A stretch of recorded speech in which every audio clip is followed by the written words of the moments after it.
የዲያብሎስ ልጅ ክፍል 8 ደራሲ ዘሪሁን ገመቹ ተራኪ ኢልሃም ፈሪድ ቻናላችንን ሰብስክራይብ ላይክ እንዲሁም ለወዳጅ ዘመዶች ሼር በማድረግ ቤተሰባችን ስለሆናችሁ ከልብ እናመሰግናለን። ወደ ታሪኩ። አሁን ታሪኩን እኔ ጠቅለል ላደርግላችሁ። ሳምራዊት ድንገተኛና ያልታሰበ ከነበረው ከዛ አደጋ ከወራት ሕክምና በኋላ ዳነች። መላኩም ወንድሙንና የበፊት ሚስቱን በግድያ ሙከራና በእምነት ማጉደል ከሶ በሕግ ቁጥጥር ስር እንዲውሉ በማድረግ ወህኒ እንዲወረወሩ አርጎ ንብረቱን መልሶ ተቆጣጥሯል። አዎ እዚህ ድረስ ያሉ ነገሮች ጥሩና መልካም የሚመስሉ ነበሩ። እንግዲህ ይህ ድርጊት የተከወነው ከ5 ዓመት በፊት ነበር። በመላኩ ወንድም በሰለሞን ሽጉጥ በተተኮሰባት ጓደኛው ቀድማ በተመታችበት ወቅት ከተተኮሱባት 2 ሽጉጦች መካከል አንዱ ሽጉጥ በደረቷ ሌላው ደግሞ በጭንቅላቷ ነበር የገባባት። በወቅቱ በደረቷ የገባው የጥይት ቀልሃ በቀላሉ ማውጣት ቢቻልም የጭንቅላቷን ማውጣት ግን በጣም አስቸጋሪ ሆኖ ነበር። አስቸጋሪነቱ ጭንቅላቷን ቀዶ ጥይቱን መዞ ማውጣት አይደለም፣ የከበደው ጥይቷ የተቀረቀረችበት ቦታ እንጂ። ጥይቷ ከወጣች የሳምራዊት የጤና ሁኔታ በቋሚነት እንደሚበላሽ፣ ትውስቷ ሙሉ በሙሉ ሊጠፋ ከዛም አልፎ የማሰብ አቅሟም እንደሚጎዳ ከፍተኛ ስጋት ስለጣለባቸው ለጊዜው ባለበት እንዲቆይ በየጊዜው የቅርብ ሕክምና ክትትል እንድታደርግ በሂደት የሚሆነውን ለማድረግ ተወስኖ ነበር። ለ1 ዓመት በየወሩ እየተመላለሰች ሕክምናዋን በመከታተል በጥንቃቄ ካሳለፈች በኋላ ምንም የሚሰማትና የሚለወጥ ነገር ስላልነበር ቀስ በቀስ እየተዘናጋችና ምንም አይፈጠርም በሚል እምነት ክትትሉን አቆመች። በዛን የጊዜ ክፍተት ውስጥ መላኩ በንግዱ ዓለም ከበፊቱ የበለጠ ተሳክቶለት ከሳምራዊት ጋር ቆንጆ የፍቅር ትስስር እየኖረው ቀጠለ። ወደ ጋብቻ ሊሸጋገሩ ወራቶች ሲቀሩ ግን ከ2 ዓመት ቆይታ በኋላ ድንገት ወድቃ ሐኪም ቤት ዳግመኛ ለመግባት ተገደደች። ምርመራ ባደረገችበት ጊዜ በጭንቅላቷ ማዕከላዊ ስፍራ የተቀረቀረችው ጥይት ብቻ ሳትሆን በፊት ያልነበር ጎን ላይ አስደንጋጭ እጢ ተፈጥሮ ታየ። ሐኪሞቹ ተደናገጡ። ተስፋ እንደሌላትና ማድረግ የሚችሉት ብዙ ነገር እንደሌለ ለመላኩ ሲነግሩት አንጠልጥሎ ወደ ውጭ ሀገር ይዟት ሄደ። ግን የረፈደ ውሳኔ ነበር። ጥይቱ እንዲወጣላት ማድረግ ተቻለ። እጢውም በጨረር ሕክምና እንዲሟሟ ማድረግ ብዙም ከባድ አልነበረም። ይህ ሁሉ ቢሆንም ግን በሕይወት ልቆይ የምትችለው ቢበዛ ለቀጣይ 1 ወይም 2 ዓመት እንደሆነ አስምረው ነግሯቸዋል። ከዛ በኋላ ወይ ትሞታለች ወይ ደግሞ በድን ሆና በሕይወትና በሞት መካከል ተንጠልጥላ ለዓመታት ትኖራለች። ሚሻለው ግን ወዲያው ብትሞት ነው። የሐኪሞቹ ምክር ነበር። የምርመራ ውጤቱ ለሁለቱም ሰቅጣጭ ነበር።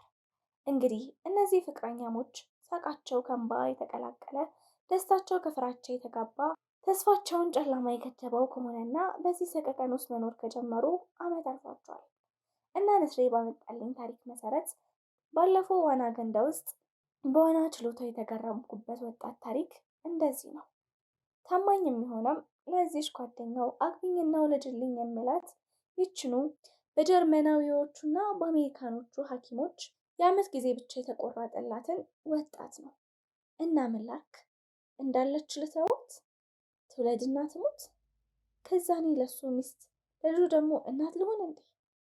ወይስ ላድናት? በነገራችን ላይ ንስሬ ከረዳኝ ለእሷ መዳኛ የሚሆን መድኃኒት ሌላ ዓለም ጥግን ማሰስ ያስፈለገኝ ከዚቹ ከቅድስቲቷ ኢትዮጵያ ምድር ቀፈር አርጌ ስር ምሽኝ ቅጠል በጥሼ ዳበስ በማድረግ ላድናት እችላለሁ። ግን ለምን አድርጋለሁ? ለማንኛውም ጊዜ ወስጄ ላስብበት። ላድናት ወይስ ባለችበት እንድትሞት ልተዋት? እየሄድኩ ነው ላናግረው። ለምን እሱም ማናገር እንደፈለግኩ አላውቅም። ንስሬት እንዳለ በነገረኝ መሰረት ቀጥታ ቤቱ ነው የሄድኩት። የውጭውን የግቢ በር መጥሪያ ስጫን ዘበኛው ነበር የከፈተልኝ። ከመላኩ ጋር ቀጠሮ ነበረኝ። ቤት እየጠበቅኩሽ ነው ብሎ ደውሎልኝ ነበር ብዬ ቀላመድኩ። ዘበኛው ያልተለመደ ነገር ሆኖበት መሰለኝ ግራ እንደመጋበት አለና በመጠኑ ከቅማማ በኋላ እንድገባ ፈቀደልኝ። ቀጥታ ቤተኛ እንደሆነ ሰው የተንጣለለው ግቢ ሰንጥቄ ባለ 1 ፎቅ ከሆነው ዘመናዊ መኖሪያ ቤት በረንዳ ላይ ደረስኩ። የሳሎኑን በር ገፋ ሳደርገው ተከፈተ። የቀኝ እግሬን አስቀድሜ ግራዬን አስከትዬ ወደ ውስጥ ከገባው በኋላ ወደ ኋላ ዞሬ በራፉን አንኳኳሁ። ከገቡ በኋላ ማንኳኳት፣ ከገደሉ በኋላ ማዘን አይነት አይደል እንዴ? ራሴን በራሴን የጠየቅኩት። መላኩ የሳሎኑ ማዕከላዊ ስፍራ ላይ ካለው ወደ ውስጥ 4 ወይም 5 ሜትር ያህል ርቆ በመገረም አፍጥጦ እያየኝ ነበር። ማንኳኳቴን ስቀጥል አቤት የሚል ድምፅ አሰማ። መግባት ይቻላል አልኩኝ። ገብተሻል እኮ አለኝ። እሺ ካልክ ብዬ ቀጥታ የሳሎኑን በር መልሼ ዘግቼ ወደ እሱ አቅጣጫ አመራሁ። በተገተረበት ስለ ማንነቴ በመመራመር ይመስለኛል ፈዞ እንደቆመ በስሩ አልፎ ልክ እንደ ቤተኛ ሶፋው ላይ ዘና ብዬ ተቀመጥኩ። መጣና ከፊት ለፊቴ ተቀመጠ። አውቅሻለሁ ልበል አለኝ። እኔን የመሰለሽ ቆንጆ እንዴት ልትረሳት ትችላለህ አልኩት። ማለት አለኝ። ጎበዝ የዋና ተማሪህ ነበርኩ ብዬ ነዋ አልኩት። እንዴ አንቺ እብድ፣ እቤቴን ደግሞ ማን አሳየሽ አለኝ ድንገት እንደበራለት ሰው በመደነቅ። ቀላል ሰው አይደለሁም ብዬህ ነበር እኮ አልኩት። ኧረ እባክሽ ፉከራሽን እኮ አየ ነው። እኔማ እንደውም አንተን ጉድ ካልሰራሁህ ራሴን አንጠለጥላለሁ ብለሽ ስለነበር በቃ ይቺ ልጅ አልሆንላት ሲል ራሷን አጥፍታለሽ ማለት ነው። ምን አይነት ለቃሏ ታማኝ ልጅ ናት ብዬ ሳደንቅሽ ነበር የከረምኩት። ለካ ዝም ብለሽ ጉረኛ ነገር ነሽ አላት። እኔ አንተን መበቀል አቅቶኝ ሳይሆን አሳዝነኸኝ ነው የተውኩት አልኩት። ግድግዳውን ሰንጥቆ በመውጣት ውጪ ድረስ የሚሰማ አይነት አምባራቂ ሳቅ ሳቀ። አሳዘንኩሽ? ቀልደኛ ነሽ አለ። ቀልድ አይደለም። የዛን ቀን ሄድከው ከጓደኛህ ጋር ወደ ሆቴሏን ነበር? ስለ ጋብቻ አስታውሯን ነበር? እንድታገባህ ስትለምናት ነበር? እሷ መገባቱ ቀርቶባችሁ እስክትሞት ድረስ የቀራትን ህይወት እንደዚሁ እንድታሳልፉ ስትለምንህ ነበር?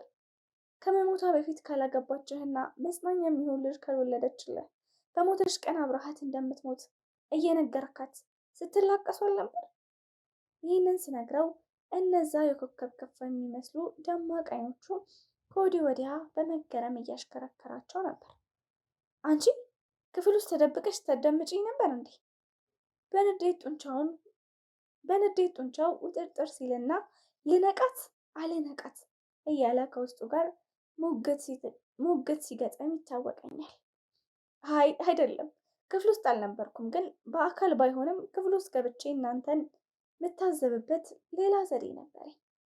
ምን ካሜራ አለ። አይደለም ምንነቱን ቀስ ብዬ እነግርሃለሁ። አሁን ወደ መጣሁበት ጉዳይ እንግባ አልኩት። ወደ መጣሁበት ጉዳይ? በይ ሳትዋረጂ በመጣበት እግርሽ ውልክ ብለሽ ቤቴን ለቀሽ ውጪ። ከመቀመጫው ቀድሞ ተነሳ።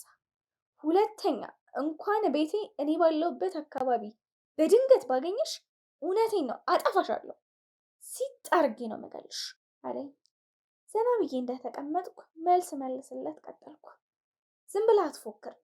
በቁጣ እያንባረቁ መናገርና ፊትም ማጨማደድ የምትለውን አይነት ጭካኔ እንዲኖርህ አያረግህም አልኩት። ምን ማለት ነው? እንኳን እኔ ምንህም ላይ ያልደረስኩትን ልጅ ይቅርና ሰላምን እንኳን እንደዛ በድላህ ፍቅርህን ረግዳ የገዛ ወንድምህን በማግባት ስትወድምህ ለህግ አሳልፈህ ከመስጠት ውጪ ምንም ልታረጋት አቅም አላገኘህም። ተንደርድሮ ወደ እኔ መጣና ተንበርክኮ አንገቴን በማነቅ እያርገፈገፈኝ ማነሽ? አንቺ ማነሽ? ማን አንቺን የላከብኝ? ማነው ንገሪኝ አለኝ። ማንም። ምናልባት የታመንክለት አምላክ ሊታረቀ ፈልጎ ይሆናል። ምናልባት እስከዛሬ ያደረግከው ዱዓ አምላክ መንበር ደርሶ መልስ የማግኛ ጊዜ ደርሶ ሊሆን ይችላል። እጁን ካንገቴ ላይ መንጭቄ በማላቀቅ ገፈተርኩት። ስርፍጥ ብሎ ለሩ ላይ ወደቀ። እዛው ባለበት አፍጦ እኔን ከማየት በስተቀር ለመነሳት አልሞከረም። ሳምራዊትን ባደነልህ ምን ታደርግልኛለህ ስል ጠየቅኩት። ምን እየቀባጠርሽ ነው? ደግሞ በእሷ ልትቀልጅብኝ ነው አለ። አሁንም አይደለም፣ ከዳንኩልህ ምን ታደርግልኛለህ? ቅጠል አሽተሽ በመቀባት የምታደኘው ምች መድኃኒት ወይም ዝንጅብል ጨቅጭቀሽ ከሻይ ጋር አፍልቶ በመጠጣት የምታደኘው ጉንፋን በሽታ ያመማት መሰለሽ እንዴ አለኝ። አውቃለሁ። ለዓመታት በጭንቅላቷ ቆይቶ የነበረው ጥይትና የጭንቅላት እጢ ተከትሎ አላስጨረሰኝም። በፈጠረሽ ማነሽ? ምንድን ነው የምትፈልጊው? ይህን ሁሉ ገበናችንን ስንት ዓመት ብትሰልኝ ነው ማወቅ የቻልሽው? ጥያቄውን ችላ በማለት የራሴን ጥያቄ ደግሜ ጠየቅኩት። ካዳንኩልህ ምን ታደርግልኛለህ? እኮ እንዴት ነው የምታድኛት? የጀርመንና አሜሪካ ጠበብቶች ያቃታቸውን አንቺ እንዴት ብለሽ አለኝ። እኔ የተለየ መንፈሳዊ ስጦታ አለኝ አልኩት። አላምንሽም አለኝ። እንድታምነኝ አንድ አንተ ብቻ የምታውቀውን ታሪክ ልንገረህ። እንደውም ለምን ዛሬ ያየኸውን ህልም አልነግርህም ስለው ንገሪኝም ተይውም ማለት አቅቶት በግራ መጋባት ስሜት እየዋለለ ዝም ብሎ እንዳፈጠጠብኝ ፈዞ ቀረ። ጣና ሐይቅ መሃል ላይ ያለች ትንሽዬ ደሴት ትመስላለች። እሷን ከብዙ የሀገሪቱ ሀብታሞች ጋር ተወዳድረህ በጨረታ በማሸነፍ ትገዛና በጣም ውብ የሆነ በባህላዊ መንገድ እጹብ ድንቅ ተደርጎ የታነጸ ቤት ትሰራበታለህ። በዛች ደሴት ላይ አንተ ከሰራኸው ቤት ውጪ ምንም አይነት ሌላ ቤት የለም። ደሴቱ ሙሉውን በቡና ተክል፣ በሙዝ፣ በብርቱካን፣ በመንደሪን፣ በአፕል እና በመሳሰሉት የሚበሉ ፍራፍሬዎች የተሞላች ናት። አዕዋፋትና የዱር እንስሳት ከደኑ ጋር ውበት ፈጥረው ተፈጥሮን አድምቀውና በተፈጥሮ ደምቀው የሚኖሩበት ቦታ በመሆኑ ልዩ ደስታ ተሰምቶ ይህን ስጦታ ላዘጋጀህ ሳምራዊት ትሰጣታለህ። ሳምሪዬ ቀሪ ህይወትሽን ምንም እንኳን አጭር ብትሆን በደስታ የተሞላች እንድትሆን ፈልጋለሁ። በዛ ላይ እዚህ ከኔና ከተፈጥሮ ውጭ ምንም አይነት የሰው ልጅ ወደሌለበት ወደማይኖርበት ቦታ ሳመጣሽ ቀሪ ዘመንሽን የብቻዬ ብቻ እንድትሆኚ በመፈለግና በመሰሰት ነው። ይቺ ስፍራ የኔና ያንቺ ጀነት ናት። እሷን በመፍለቅለቅ ስጦታህን ከልቧ በደስታ በመቀበል የኔ ውድ እዚህ ስፍራ ካንተ ጋር አንድ ሳምንት እንኳን መኖር ዘላለም የመኖር ያክል ጣዕም ይሰማኛል። እወድሃለሁ ትልሃለች። ከወደድሽኝማ አግቢኝ ትላታለህ። እንዲህ አድርገህልኝማ እንዴት እምቢ ልልህ እችላለሁ? ዛሬውኑ አገባሃለሁ። እዚህም ደሴት ላይ የምታምር ልጅ ወልድልሃለሁ ትልህና ያልጠበቅከውን የምስራች ነግራት አስፈነድቃለች። አንተም በሰማኸው ነገር ሰክረህ ጮኸህ ስትጠመጠምባት አራነከኝ ምነካህ ብላ ከጎንህ የተኛቸው የነውቱ ዓለም ሳምራዊት ቀስቅሳ ነው ከእንቅልፍህም ከህልምህም ያነቃች። ከተዘረፈጠበት ወለል ዝልፍልፍ እንዳለ እየተጎተተ ተነሳና ሶፋው ላይ ተቀመጠ። ድክምክም ባለና እጅ የሰጠ በሚመስል የተሸነፈ ድምፅ ይህን እኮ ለሳምራዊቴ እንኳን አልነገርኳትም። ለብቻዬ ዓለሜ በውስጤ ብቻ ቀብሬ ያስቀርቸው ነበር። ፍቹን በማብሰልሰል ላይ ነው የነበርኩት። ለሳምሪ እንኳን ያልተነፈስኩት ጣፋጭ ህልሜ ነበር። እንዴት ልታውቂ ቻልሽ? አለኝ በመገረም። ዋናው ማወቄ ነው። አሁን እንዳድንልህ ትፈልጋለህ ስል ጠየቅኩት። በጣም አትችይም እንጂ ከቻልሽ በጣም እንድታደኝልኝ እፈልጋለሁ አለኝ። ካዳንኩልህ ምን ታደርግልኛለህ ስል ጠየቅኩት። መልሼ ወደ መነሻ ጥያቄ ህይወቴንም ከፈለግሽ አንገቴንም ቀንጥሼ በመስዋዕትነት በሰሃን እንዲቀርብልሽ አደርጋለሁ አለኝ። ጥሩ ስጦታ ነው፣ ግን አንገትህን አልፈልግም አልኩት። እሺ ሙሉ ንብረቴን ምንም ቤሳ ቤስቲኒ ሳትቀር ሰጥሻለሁ አለኝ። እሱንም አልፈልግም፣ እኔ በንብረት የምደሰት አይነት ሰው አይደለሁም አልኩት። እሺ ምን ትፈልጊያለሽ? ከዳንኳት በኋላ ትተዋታለህ። ትተዋትና እኔን ታገባለህ አልኩት። ዝም አለ። በቃ ዝም፣ በድን የሆነ የሚጮህ ዝምታ፣ ድምፅ ያለው ዝምታ። ምን አልከኝ አልኩት። ዝምታውን በውስጤ የፈጠረውን ስቃይ መቋቋም ሲያቅተኝ ልረብሸው ፈልጌ፣ ግን ምን አይነት ዳይብሎስ ነሽ? ሙትት ባለ ድምፅ። ዳቢሎስ እንኳን አይደለሁም። ምናልባት የዲያብሎስ ልጅ ልሆን እችላለሁ፣ ግን የምትወዳትን ልጅ ላድንልህ እኮ ነው ያልኩህ። እንደዚህ አይነት በጎ ተግባር ዲያብሎስ ያሰኛል እንዴ አልኩት። አዎ ዲያብሎስ ፍቅር አያውቅም። ፍቅር የማያውቅ ደግሞ ምንም ነገር በነፃ መስጠት አይችልም። ለሰጠሽ ጥሩ የሚመስል ነገር ሁሉ ተመጣጣኝ የሆነ መከራና ስቃይ ያስከፍልሻል አለኝ። አልገባኝም አልኩት። ለምሳሌ ያለፋሽበትን ገንዘብ ተመኝተሽ ስጠኝ ብትኝ በደስታ ነው የምሰጥሽ። የገንዘብን ባለቤት ግደይውና ነጥቀሽ ውሰጂ ብሎ መንገድንና ብልሃትን ያሳይሻል። ከዛ ትገዲና ገንዘብን ታገኛለሽ። ሀብታምና በጸጸት የሚሰቃይ ሰው ትሆኛለሽ። አንቺም ፍቅረኛህን ላድንልህና ልንጠቅህ እያልሽኝ ነው። ያው እኮ ነው። በስጋ ከመሞት ታድኛታለሽ። ከዛ ፍቅርን በመንጠቅ በመንፈስ ትገያታለሽ። እኔንም እንደዛው። ታዲያ አንቺ ዲያብሎስ ካልሆንሽ ማን ይሆናል አለኝ። ምርር ባለ የመጠየፍ ንግግር። እሺ እንግዲያው ይቅርብሃ፣ ሁለተኛ አረብሽም፣ ደህና ሁን ብዬ ከመቀመጫዬ የተነሳውና እንደ አመጣጤ ሳሎኑን ሰንጥቄ በራፉን ከፍቼ ወጣሁ። መልሼ ዘግቼ መንገዴን ቀጠልኩ። የግቢው አማካኝ ስፍራ ላይ ሲደርስ ነበር የበር መከፈትና ማን ነበር ስምሽ የሚል ከሙታን መንፈስ የመጣ የሚመስል ድምፅ ከጀርባ የተሰማው። እርምጃዬን ገታውና ቀኝ ኋላ ዞሬ አልነግርህም ስል መለስኩለት። ጥሩ ከቻልሽ አድርጊው፣ አድኝልኝ፣ ተስማምቻለሁ አለኝና ከኔ ምንም አይነት መልስ ሳይጠብቅ ፊቱን መልሶ ወደ ውስጥ በመግባት በራፉን በመዝጋት ከእይታዬ ተሰወረ። እውነትም ዳያብሎስ ነገር ነኝ እንዴ? ምን እያረኩ ነው? አሁን እዚህ እሱ ጋር ስመጣ ይህን ለማድረግ አልነበረም። ዝም ብዬ ጓደኛውን እንደማድንለት ልነግረውና በተስፋ ላስፈነጥዘው ብቻ ነበር ፍላጎቴ። ያደረግኩት ግን ተቃራኒ ነው። በደስታና ሐዘን መካከል ነፍሱ ተንጠልጥላ እንዲሰቃይ ፈረድኩበት። የእውነት ግን ያልኩትን አደርገዋለሁ? እሷን አድኜ እሱን ነጥቄ አገባለሁ? ማግባትስ በእውነት እኔ የምፈልገው ነገር ነው ወይስ በስቃዩ ለመደሰት ነው? ለማንኛውም ዛሬ ማታ ከንስሬ ጋር እንበራለን። ለልጅቷ የሚሆን መድኃኒት የት እንደሚገኝ ፍጩን አግኝተናል። ቦረና ባሌ መካከል መዳወላቦ አካባቢ ነው ለሳምራዊት ፈውስ የሚሆን መድኃኒት የሚገኘው። የትኛውም ሀገር አቪዬሽን የማይቆጣጠረው በረራ ላይ ነኝ፣ ግን ደህንነቱን ፍጹም የተረጋገጠ በረራ። ከየትኛውም አውሮፕላን ጋር እጋጫለሁ ወይም አሞራና ወፎች ተላትመውብኝ አቅጣጫ ያስቀይሩኛል፣ ነዳጅ አልቆ ወይም ሞተር ጠፍቶ ችግር ላይ እንወድቃለን ብለን የማንሰጋበት ዥዋዥዌ መጫወት ያክል ዘና የሚያደርግ በረራ። ውይ ይህን አይነት በረራ ሳላካሄድ 3 ወራት ስላለፈኝ ናፍቆኝ ነበር። እየሄድን ያለነው ከአዲስ አበባ ወደ መዳወላቡ ነው። መዳወላቡ የት እንደምትገኝ ነግሬያችኋለሁ። ኬንያ ድንበር አካባቢ ብትሉት አካባቢውን ለመገመት ይቀላችኋል። እየበረርን ያለነው ከንስሬ ጋር ነው። እሱ ክንፎቹ መካከል ዘና ብዬ ቁጭ ብያለሁ። ከመሬት ያለንበት ከፍታ ገምቼ ልነግራችሁ አልችልም፣ ግን ለእናንተ እንዲገባችሁ ምሳሌ ለመስጠት ያክል በዚህ ሰዓት ከምሽቱ 3 ሰዓት አካባቢ ነው። ሻሸመኔ ከተማ አካባቢ ደርሰን ላይ ባለንበት ከፍታ ላይ ሆነን ከተማዋን ቁልቁል ስናያት ከኔ ቤት ግቢ ብዙም ሰፍታ አትታየኝም። ጭል ጭል የሚል አንድ ቦታ የተሰበሰቡ መብራቶች ናቸው እንደ ምልክት የሚታዩ።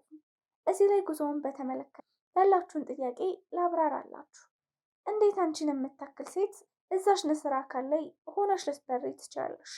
በምን አይነት ታምር አንቺን መሸከምና መብረር ይችላል ብላችሁ ለጠየቃችሁኝ ይህ ጉዳይ እኔም ሳስበው ሁሌ ይገርመኛል።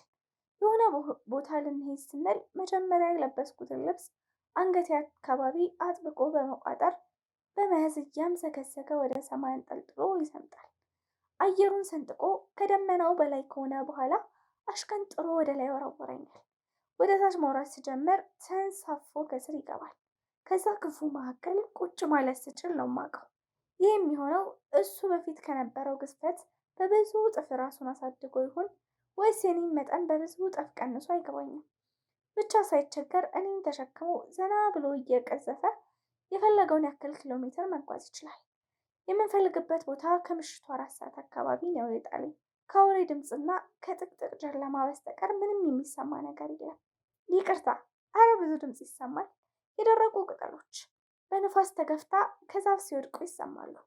ካረፍንበት ተራራ ወገብ ላይ እየፈለቀ ቁልቁል ወደ ታች እየተምዘገዘገ የሚወርድ አረፋ ደፋቂ ፎፎቴ ድምፅ በጣም ይሰማል። የብዙ አውሬዎች መጠራራትና ማስካካት ድምፅ ይሰማል። የቱ ነው መድኃኒቱ? ጠየቅኩት ንስሬን።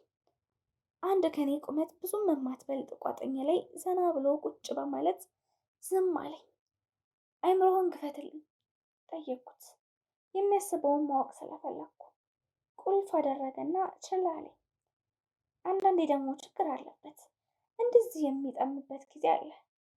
ምን እያሰብክ ነው? ሌሊቱን እዚህ ጫካ ውስጥ ከአውሬ ጋር ልናሳልፍ ነው እንዴ? አይምሮ ሰርስሬ እንዳልገባ እንደ ከረቸመብኝ በሹፈት መልክ አንገቱን አሽከረከረና ጀርባውን ሰጠኝ። በቃ ምንም ማድረግ አልችልም፣ እስኪለቀው ድረስ መጠበቅ አለብኝ የሆነ የሚጠብቀው ወይም ለጊዜው ያልጣመው ነገር አለ ማለት ነው ስላሰብኩ ተውኩና አካባቢውን በመቃኘት ዘና ማለት ጀመርኩ። ጥቅጥቅ ያለው ጫካን ሳይ በአካባቢው በቅርብ ርቀት ከሚገኙ መንደሮች ጭል ጭል የሚሉ የኩራዝና የፋኖስ መብራቶችን ሳይ ወደ ላይ አንጋጥጬ የዘውትር አጫዋች ጨረቃን ስመለከት ሰዓቱ ከምሽቱ 5 ሰዓት ሆነ። ንስሬ ጸባይ ላይ ምንም የተለወጠ ነገር የለም። አሁንም ከነበረበት ቋጥኝ ላይ በተመስጦ እንደውም የጸሎት በሚመስል ሁኔታ ያለ እንቅስቃሴ አንገቱን ወደ ጨረቋ አንጋጦ ተደምሟል። የተቀመጥኩበት የወደቀ የግንድ ጉማጅ መቀመጫዬን ስላሳመመኝ ተነሳውና ቀስ እያልኩኝ እሾህ እንዳይቧጭረኝና አውሬ ጉድጓድ ውስጥ ተንሸራትቼ እንዳልገባ እየተጠነቀቅኩ ወደ ፏፏቴው ተራመድኩ። እንደደረስኩ ሙሉ ልብሴን ውልቅልቅ አድርጌ ገባሁ። ፏፏቴው ከላይ ከአለቱ እየተላተመ መቶ ጭንቅላቴ ላይ ሲያርፍ ያለውን ኃይል መቋቋም ለጥቂት ነው። በአቅራቢያዬ ያገኘሁትን የግንድ ቅርንጫፍ ይዤ ተረፍኩት። ደግሞ ውሃው እንዴት አባቱ ይሞቃል! ድክም እስኪለኝ ድረስ ሰውነቴን እየተገለባበጥኩ አስመታውና ወጥቼ ልብሴን ለብሼ ወደ ንስሬ ተመለስኩ። ሰው እንደደረሰ ከፊት ለፊቱ ቆሜ በትኩረት አየሁት። መልኩ ተለየብኝ። የሆነ አመድ ላይ የተንከባለለ አህያ መስሏል። እንዲህ ምን ላይ ተንከባለህ ነው? እዚህ ሰውነት ላይ ነው እኔ ተጭኜ የመጣሁት ነው ወይስ እኔ ሆሳለሁ? የሆነ ነገር ከሰማይ አመድ ነፋበት። ኧረ አመድ ብቻ አይመስልም። አንገቱን መሸከም አቅቶታል። ምን ሆንክ? አእምሮውን ቀስ እያለ ከፈተልኝ። እኔም እንደምንም ራሴን ለማረጋጋት ሞከርኩና ወደ አእምሮ ገባሁ። አዎ መድኃኒቷን አየሁት። እኛ ካለንበት በ5 ሜትር ያህል ርቀት ላይ ትገኛለች። ምን አይነት ተክል ነች? የአንድ ሰው የማህል ጣትን ነው የምታክለው። የበቀለችው ሌላ ትልቅ የብሳና ዛፍ ላይ ጥገኛ ሆና ነው። የሆነ ሐመራዊ አይነት የተለየ ብርሃን ትረጫለች።